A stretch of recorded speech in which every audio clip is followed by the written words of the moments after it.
కాక మన రేవంత్ అన్న మోదీకి ఉత్తరం రాసిండంట. పిఎం సార్కే కాదంట, ఆంధ్ర, కర్ణాటక, తమిళనాడు రాష్ట్రాల సీఎంలకు రేవంత్ అన్న లెటర్లు రాసిండంట. అరే దేనికి రాసిండు గదేం గొప్ప ముచ్చట్నా అనొద్దు కాక. చాలా సీరియస్ విషయంలో లెటర్ రాసిండంట రేవంత్ అన్న. నియోజకవర్గాల్ని మళ్ళీ విభజిస్తుండ్రు, పార్లమెంటు సీట్లు పెంచుతుండ్రు. సరే దేశం జనాభా పెరగబట్టే గందుకే సీట్లు పెరగాలి మరి అనుకుంటూ మీరేమో బిల్లు తెస్తుండ్రు. ఇదంతా మంచే గాని గీ గలాటల పడి మా దక్షిణాది రాష్ట్రాల్ని గాలికి వదిలేస్తే ఎట్టా అనే మాకు పరిశాన్ అవుతున్నది సారు. ఇది మీరు గమనించుకోవాలి. అందరికీ న్యాయం చేయాలి. మీ పక్క రాష్ట్రాలకి ఒక లెక్క, మాకు ఒక లెక్క అంటే గదెట్లా కుదురుతుంది? మేము ఊరుకుంటామా ఏంది అనుకుంటూ పెద్ద ఉత్తరమే రాసిండు కాక. ఇప్పుడు అదే పెద్ద కథ కూర్చుంది. పిఎం సార్కి మన సీఎం సారు లెటర్ రాసిందంట. ఆ లెటర్లా పిఎంని మస్తు వేసుకొనిండంట అని జనాలు అనుకుంటుండ్రు. ఇదంతా కాదు కానీ ఈ నియోజకవర్గాలు పార్లమెంట్ల సీట్లు పెంచుడు విషయంలో అందరినీ ఒకతాన కూర్చోబెట్టి మీటింగ్ పెట్టారు అదే పిఎం సారు. గా మీటింగ్లో మాకేమైనా అభ్యంతరాలు ఉంటే చెప్పుకుంటాం, గవి సరి చేసుకొని పార్లమెంట్లో చర్చకు పెట్టుకోండి. గాడ ఎలాగో మీ మెంబర్లు జాస్తి ఉన్నారు, బిల్లును గెలిపిస్తారు కానీ ఈ అఖిలపక్షం మీటింగు పెట్టి తీరాలే అని సీఎం సారు లెటర్లో చెప్పిందంట. నాకు గిదే నిజమే కదా అనిపిస్తుంది కాక. ఈ మోదీ సారు చేస్తున్నది చిన్న వ్యవహారం కాదు సారు, గిది దేశ భవిష్యత్తుకు సంబంధించింది. ఎరకాయనా నిజమే పార్లమెంటు సీట్లు పెంచుతుండ్రు. గదెట్లా అంటే గేడ జనాభా చాలా ఉంటుందో గాడ సీట్లు పెంచుతాం అంటుండ్రు. చూసేకి ఇది మంచిగానే అనిపిస్తుంది.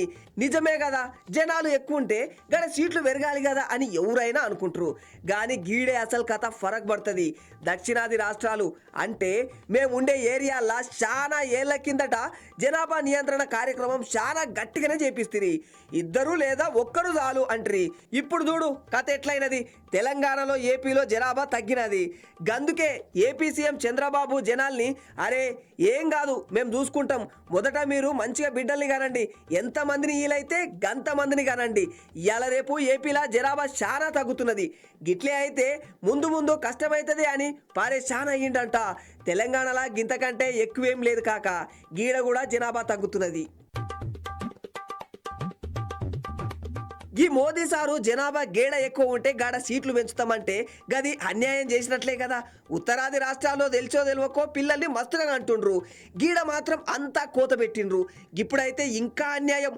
ఒక బిడ్డ చాలు అని కొందరంటే అరే పిల్లల్ని గనుడు ఎందుకు, అలాని కష్టాల దొయ్యడం ఎందుకు, పిల్లలు లేకుంటే ఏం ఫరక్ పడుతుంది అనుకుంటుండ్రు. మరి మన కాడ కథ గిట్లుంటే వాళ్ళేమో జనాభా లెక్కన సీట్లు అంటే దక్షిణాది రాష్ట్రాల చేతికి చిప్పే గతి కాక. అందుకే మన సీఎం రేవంత్ అన్న గట్టిగానే లెటర్ రాసిండు. జనాల్ని తక్కువ చేసుకొని చిన్న సంసారాలతో రాష్ట్రాలు గిడ మంచిగా ఉన్నాయి. మీరు జనాల లెక్కన సీట్లు పెంచితే ఈ రాష్ట్రాలు గేడికి పోవాలి. పవర్ మీ కాడ పెట్టుకొని మమ్మల్ని పిచ్చోళ్ళ లెక్క చేస్తామంటే మేము ఊరుకునేదే లేదు. అందుకే బరాబర్గా ఇష్యం మీకు లెటర్ రాస్తున్నట్టు సీఎం సార్ అంటుండు. ఈ లెటర్కి గా పిఎం సారు ఏమంటాడో చూడాలి మరి.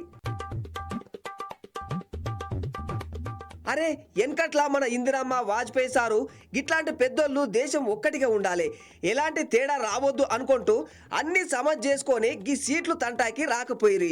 మీరేమో ఇప్పుడు మా పవర్ పైనే చెయ్యి చేసుడు సురు చేస్తిరి. గిడ సీట్లకి కోత పెట్టి దక్షిణాది రాష్ట్రాలు మాకు కలిసి రాకున్నా పర్లా, ఉత్తరాదళ్ళు మాతానే ఉండిండ్రు, మేం బరాబర్ గెలుస్తాం, మళ్ళీ సెంట్రల్ అస్తమని మీరు కలలు కంటుండ్రేమో మోదీ సారు. మేం గట్లా కానివ్వం. గది చెప్పడానికే ఉత్తరం రాసిన అని సీఎం మస్తు గరంగా లెటర్ రాసినట్ట కాక. అసలు మహిళా రిజర్వేషన్ బిల్లు, డీలిమిటేషను, సీట్లు పెంచుడు ఈ మూడు రకాలు, వీటన్నిటిని కలగబులగం చేసి చర్చిస్తామంటే గదెట్లా కుదురుతుంది మోదీ సారు? జనాలకు సమజ్ కాదు, వాళ్ళు ఆగమాగమైతారు. మా తెలంగాణ మటుకు మహిళా రిజర్వేషన్ బిల్లుకు పూర్తి మద్దతు ఇస్తుంది, ఇది పక్క. ఇప్పుడున్న 543 పార్లమెంటు సీట్లకే ఈ రిజర్వేషన్ అమలు చేయుండ్రి, గది చక్కగా చేస్తే చాలు. కానీ ఈ సీట్లు పెంచుతాం అనుడు మాకు సరికాదు సారు, సరికాదు అంటుండు సీఎం రేవంత్ సారు. ఇప్పటికే తెలంగాణకు పైసలు సరిగా ఇయ్యకుండ్రి, గా ఏపీకి ఇస్తుండ్రు. వాళ్ళకి ఇచ్చుడు మాకేం గలత్ అనిపించలే, మాకు ఇయ్యాలి కదా. ఇక్కడ కోతెందుకు పెడతారనేదే మా వాదన అనబట్టే రేవంత్ అన్న. అయితే ఈ రేవంత్ సారు గదేదో హైబ్రిడ్ రకంలో చేయుండ్రి ఇంకా బాగుంటుంది అంటుండు కాక. అరే ఇంతదాకా హైబ్రిడ్ ఇత్తనాలు తెలుసు కానీ ఈ రకం ఏందో అని పరేషాన్ అవుతున్నావా? నాకు కూడా తెలియకపాయే. సరే ఎలాగో మన పక్కింటి ఈరేజన్ సార్ ఉండిండు కదా, ఆయన్నే అడిగినా, ఆయన చెప్పింది నీకు చెప్తున్నా. హైబ్రిడ్ రకం అంటే సగం అట్లా సగం ఇట్లా అని. జనాభా లెక్కన సగం సీట్లు పెంచుండ్రి, రాష్ట్రాల పైసలు ఆమ్దాని జీడిపి వాటా గవేవో ఉన్నాయంట్లే, గవన్నీ లెక్క చూసుకొని ఇంకో సగం సీట్లు పెంచుండ్రి అంటుండంట సీఎం రేవంత్ అన్న. సరే గీన మస్తు చెప్తాడు, గా మోదీ సారు ఇనుకోవాలి కదా. అయినా కాక సీట్లు పెంచుడైతే పక్కా అనుకో. మరి మాకు న్యాయం జరుగుతుందా అన్యాయం అవుతుందా అనేది ఆ రాముడికే తెలవాలి. సర్లే కాక ఇవాళ గిదే ముచ్చట, రేపు ఇంకో ముచ్చట పట్టుకొస్తలే. గంతదనక బాయ్ బాయ్.